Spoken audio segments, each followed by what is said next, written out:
All right.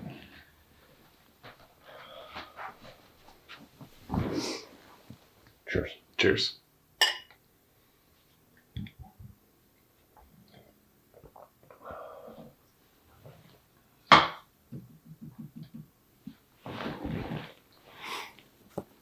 Topic. Why are we attracted to different things, such as people, music, the like? How much of it is nature versus nurture? Mm-hmm.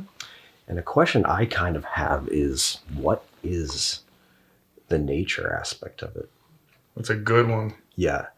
And this is an area that I haven't researched at all. No, same. If you guys know of like any studies or any information or have any ideas on it, I would love to see like your take or like a study you could link. Like that would be, because I really have no idea. No.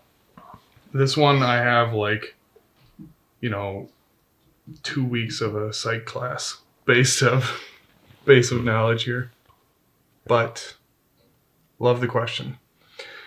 We're all different. We share a lot of things in common. And we tend to surround ourselves with people that we have a lot of things, similar interests, right? You're not going to hang out with somebody if you're like polar opposites. You may, but like most of the time that's going to be like a work circumstance or something you need to be present with those people. Yeah. Yet, I think the reason this topic came up is because you and I were discussing, and for the last hour or so, we kind of just noticed there's distinct differences. Like we're very similar, in a lot of different ways. Mostly interests are pretty same. Yeah. But there's differences, man. So the concept of the nature versus nurture thing, growing up and just in my observations, what I assumed mostly was that almost everybody gets a majority of their personality from nurture. So their surroundings, their family, their upbringing. I just assumed, you're plopped there, you're on Earth. Here you go. Now, that which is around you will shape you. And there's some truth to that, right? Like it's not a definitive, just nature, just nurture. But in my arrogance, I assumed majority was nurture. And I think that coincides with your second question of what is the nature aspect of things? That's a great question because the nurture aspect we can all see. We're like, oh, that's their parents, this is their siblings, these are the friends they're around. That kind of shapes why they are this way, right? Like the culmination of all these things. But yet again, I think the example I was using earlier was like your family. Great example. You guys have 10 siblings. In those 10 siblings, you guys have a lot of things in common, but you all are distinctly different. Not one of you does the exact same thing as the other one. Mm-hmm. None of you. So there inherently is part of your nature. Mm-hmm. Like you are distinctly you. Mm-hmm.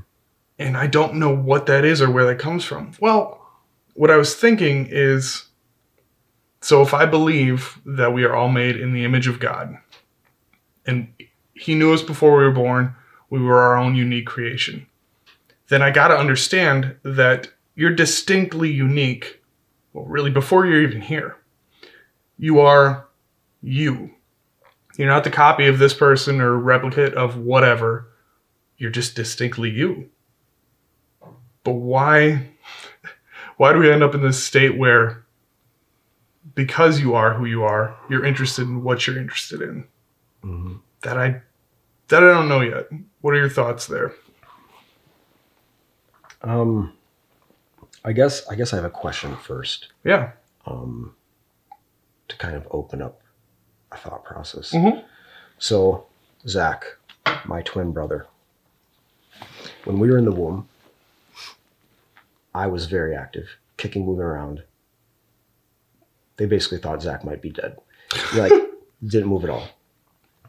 We're born and throughout our entire lives. It's been that way. Clearly, when it comes to extroversion, I'm far more extroverted. Yeah. Zach's always just been very quiet, stoic, composed. I've just been loud and outgoing.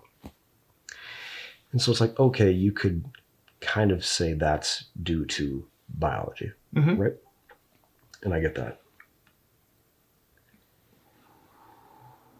So you got the nature or the nurture. Okay. He and I are twins. We're both boys. Mm-hmm. We hung out with the same group of friends. We played the same sports. We had the exact same influences until we were about 18. Like the exact same influences. Yeah. Okay. So we both played a lot of football together. This and this, blah, blah. I'm outgoing. He's quiet. That goes to biology. Yep. But now you get into like, why is he attracted to his wife's personality, whereas I love her to death, but her and I wouldn't work, like from a personality perspective? What is that? And as your soul, basically. But for people who don't believe in religion, and from like an objective standpoint, yeah, if people are looking for like a quantifiable reasoning, like what is that aspect, that part of nature? So this goes into like, what are we interested in, right? Using a relationship as an example. But why are we interested in the things that we are interested in? Okay, so let's look at kids. Let's look at children. When you're developing as a kid, one of the first things that you do before you learn to speak, say you have some motor skills, you're sitting up, I think it's when you start walking. Before you talk, you point at things, okay? So kid wants something, whatever, or they're just curious, they're thinking. They'll go, They could be pointing at the wall, they could be pointing at a dog, a book, a remote control, whatever. Okay. The individual's response, who's around them, parents, whatever, their response is going to tell that kid if what they are aiming at has value. Okay. Right? So that's our first way to learn and communicate. Well, one of. Okay. So child points at stuff. If you're like, no, don't do that, or you don't react to it or whatever, they start calculating that. They're like, okay, that's either not good, don't want it, that didn't give me the reaction I wanted. They point at food, you give it to them, they're happy, they're like, food is good. Okay. Whatever, right? Make that association. Okay. So if we kind of extrapolate this over time, this would be more of the nurture aspect as to where it gets to. Yeah. But say this child is particularly focused on X, Y, and Z thing for whatever reason. And there's probably your nature, right? So that's where we don't quite know. But they're focused on this thing. And they keep going back to it. Maybe they're getting the response they're looking for. Maybe they're not, but they're still focused on it. Again, the nature.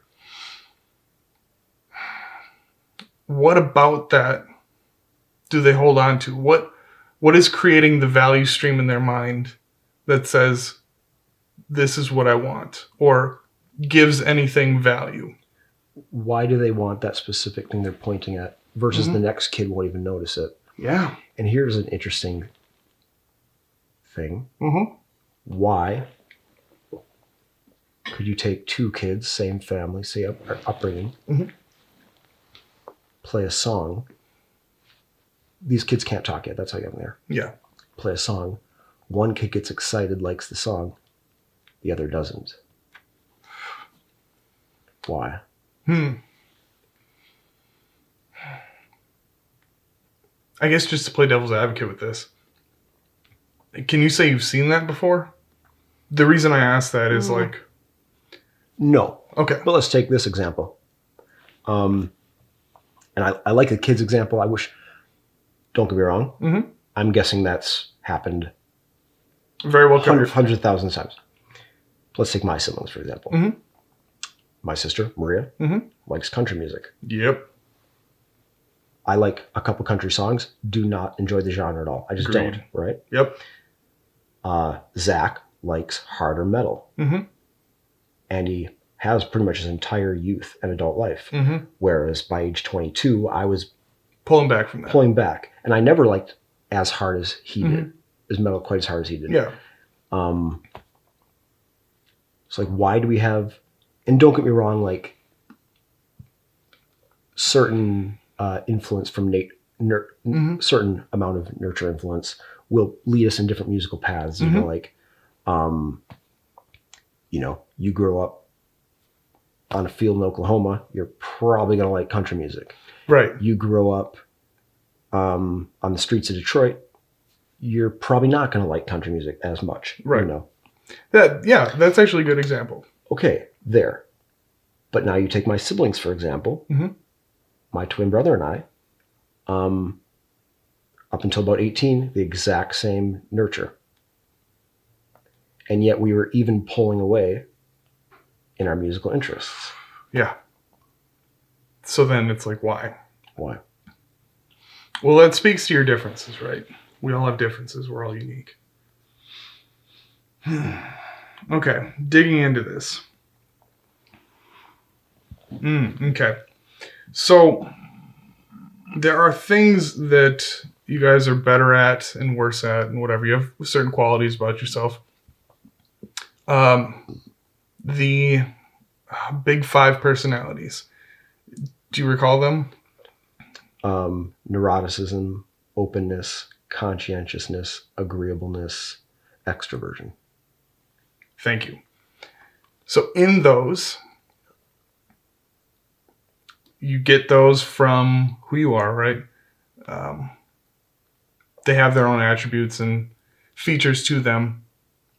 But I believe if we're using music as the example here, I think this would be a good key because you're going to be drawn to things based on the personality that you have. And I know that's kind of the topic that we're discussing, but just extrapolating on this. If you're drawn, like, Zach likes harder stuff, he's probably more of a industrious, less open. Yes, and you can tell by the rigidity of the music he likes. Yes. That he's more conscientious. You know, versus which he is. And I'm more open. Yep. And I've always been, or at least quicker, was drawn to incorporating symphony in the metal. Whereas he likes like trivium. Yep. Very okay, so here's kind of my question into that. Yeah. You've got nature, nurture, but nature kind of gets broken up into 2. Your biology, which would be your big 5 personality trait, but then also the soul aspect. And like the soul aspect's very easy to explain if you believe in God and creation. Yep. I mean, it's so easy. It's like, well, God made us all unique individuals. It's like, okay, perfect. If you don't believe in that, it becomes, as of right now, I don't know if we have an answer for it. I don't see how we could. Yeah, I don't know how you could derive that necessarily. So I guess we already know the answer if you believe in God. Yep. So like, how do you, let's say you don't believe in God, how do you answer that?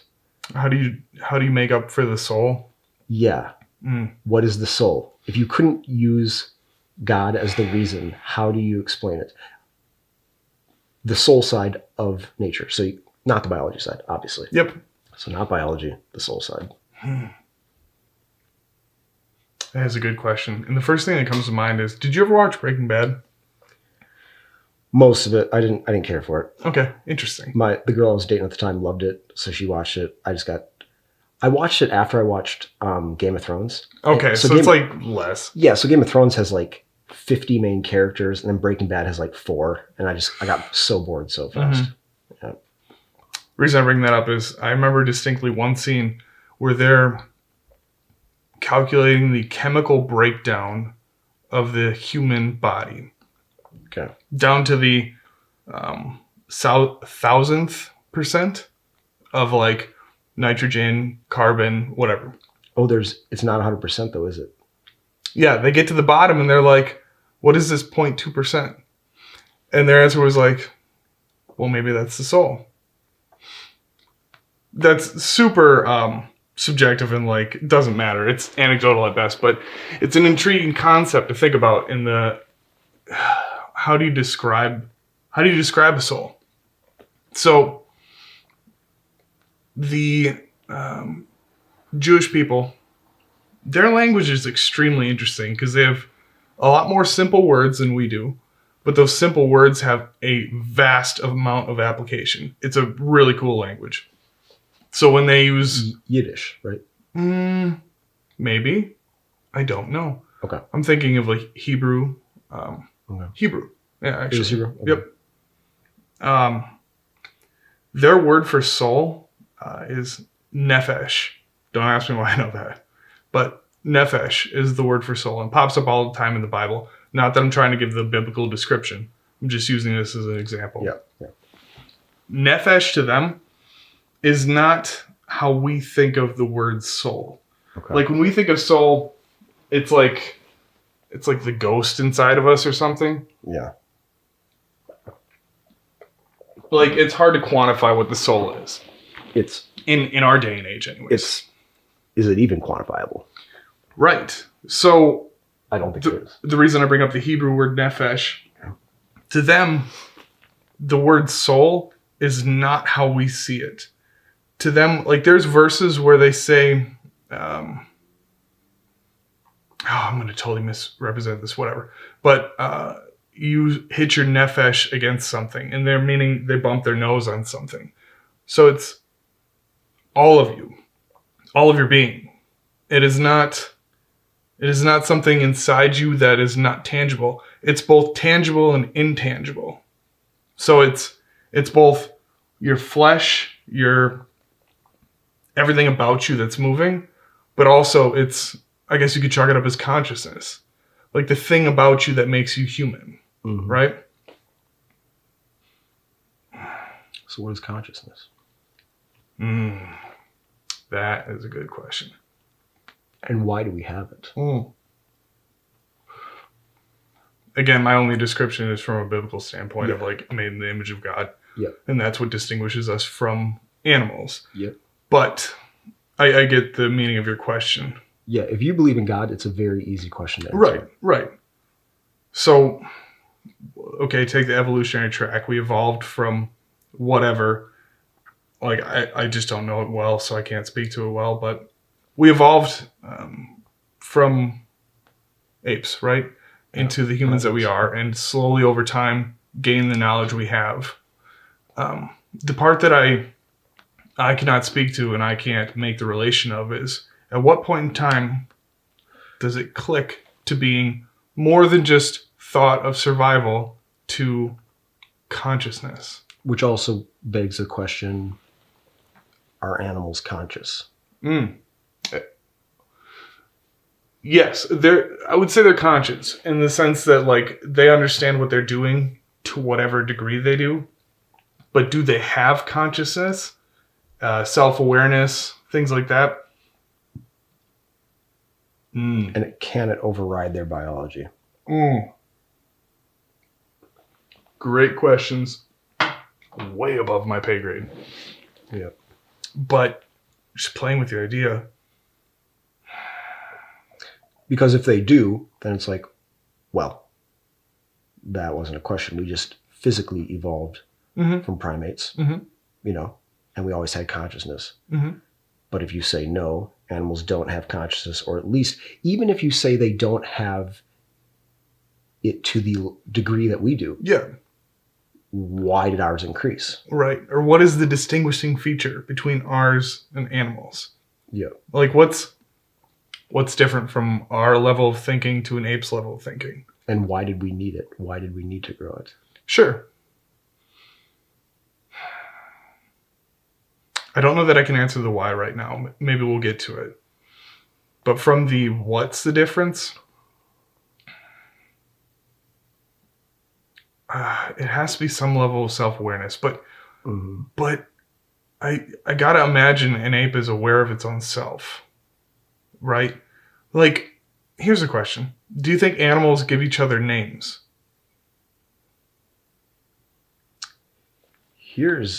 I don't know. But when you kill a wolf or a wolf dies, all the wolves call out, giving their specific call so they can take a head count, basically, to see who's down. Intriguing. So they've got... identifiers. Yes. Is it a name?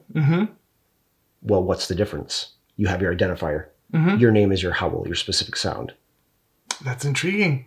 Because obviously animals don't have like written language and things like that. But they have their own level of communication. So within their communication, they have some level of an identifying feature. Yep. Maybe not all animals, but whatever, doesn't matter. So where is that line of distinction between what is human and what is non-human? And to toss something in here and like, if you didn't already figure this out, you're an idiot, but we obviously have no idea what we're talking about. Just to kind of throw something else in there. I was taking a walk the other day. And I'm walking down an alley and there's this little bush filled with birds. I think they were chickadees. Sure. I don't know. Sparrows, maybe. And there was probably, this little bush is smaller than this couch. There's probably 40 to 50 of them in there. And you can just hear them going to town, you know? And then I got about 20 feet away, dead silent. And you hear like one like, you know, another one, and then walk by it, dead silent. And I'm not much further than you and I away. You know? So they weren't scared enough. They didn't leave. They stay right there. So they weren't scared enough to leave, but they were quiet. And I got 20 feet past and, you know, and then on the way back, same thing. What the hell are those guys talking about? Yeah. How much information are they trying to convey? Why are they all this? So I don't know anything about birds. Our level of, we're speaking about biology and we know nothing. I know there's someone out there who's like, well, that's easy answer. I learned that day one, you know? So like, are they doing the same thing as the wolves? Like identifying? Why? What are they communicating? Which is something I need to say. But let's just go back to self-identifiers of the wolves. And then previous to that, the distinction of humanity. I think that's my hang up personally. What's the distinction of humanity? Right? Like what makes us different? Again, from a biblical standpoint, I could break that off all day. Yep. But from just a biological standpoint, and a side note here is, I think a distinction of having a biblical background, or at least some level of understanding of a higher being above ourselves, that will shape your entire worldview entirely. Like, so as I'm trying to figure this out, like I don't live in this space, so it's not something I focus on. Yeah. But it's an interesting thought regardless. So distinction of who we are, what we are, and why we are. Man. Like, I would agree that your soul, your nephesh, all that you are, is the distinguishing feature. Yes. Why? What is different about that? Why does that even exist? Yeah. Why do we need that? Again, answers. Okay. But does it, let's say there's no such thing as a God, mm-hmm. and it's all evolutionary. Mm-hmm. Does that self-awareness increase our level for survival? So like from an evolutionary standpoint, why would we develop that? And right. I'm genuinely asking this. Yeah. Like, I haven't thought about this. I would think it would be, so we didn't get sharper claws, we didn't run faster, we didn't get harder skin. We got larger minds. Okay. I'll just throw out my thought on it. Mm-hmm. Maybe from an evolutionary standpoint, it allowed us to care more about our well-being and the well-being of others. So that makes us more protective and better providers as a whole. The compassion aspect makes the entire species better off. Mm-hmm. Because as opposed to being this group, I mean, we still have wars, obviously. Mm-hmm. However, wars based on global population have been dropping dramatically. Oh, yeah. Significantly. You know what I mean? Like, so, and you could say, well, it's because we're just becoming more compassionate and neighborly with each other over time. the increase of technology makes the world smaller, so much smaller. Obviously, vehicles, technology, the world's tiny now, and imagine in 30 years how small it's going to be. So, imagine when you can, what's that hologram? Imagine when you can hologram yourself into a party and you can basically hang out with people and you can move your hologram in a space. And so right now, our friend Ron is in Boise, Idaho. But imagine he could be right here, and we could be looking at each other, so the world's going to get tiny. Very. Okay. So it's okay, that makes sense.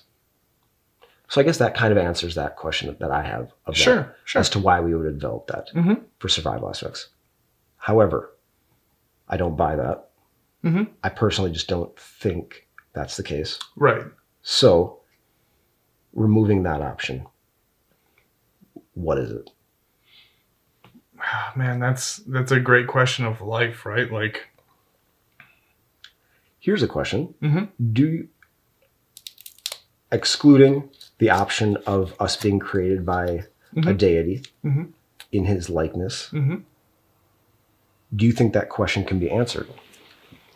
That's a worthwhile question, because that goes to the heart of, so Nietzsche stated in the, I don't remember time frame, when quote unquote God died. And the problem of that being, we are not capable of creating our own value system that is good enough. We're not. We don't live long enough. We are not great enough beings to create a sustainable value system better than God. So where do we get our value system from? Is that nurture or nature? I would say that's actually probably your nature, because that's coming from your soul. Okay. I've learned a lot of my values through nurture. Just by doing something, and someone who I greatly respected, who I know is a better human than I. Sure. Just being hey, you probably shouldn't do that. And I'm oh, why? I'm well, because this and this. And then it's a light bulb. It's oh my God, I never thought about that. I was just okay doing that. It resonates. You have learned it, yes. Okay. But it resonates with your soul. Okay, yeah, with the nature. Or it just makes sense. The soul's oh yeah, dude. I guess that's a lesson that improves your nature. Okay. Okay. Oh. What is this? Too many things. Do you want to keep going? I think we can kill it here. Okay. We've got 2 minutes. Do you want to kind of sum this up? Yeah. We don't know what we're talking about. First point. I can already hear people that I know are biologists or study it go just hitting their own face you guys are idiots. And fair enough. Please, though, chime in. Yeah. Please. Help us learn, regardless. Yeah, we're not going to get offended, No. Please, no, seriously, chime in. Give us what you think about it, because generally this is just full of questions. Oh yeah, this is just us bouncing around. We've pretty much always been able to sum things up with a fairly conclusive kind of endpoint. Yeah. But right now, it's kind of we don't know what we're talking about.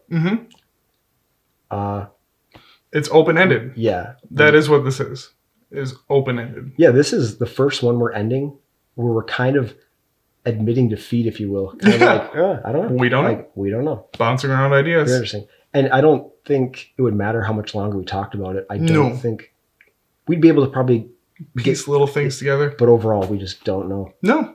Interesting conversation. That's how you learn. All right, brother. Thanks, dude. Thanks, buddy.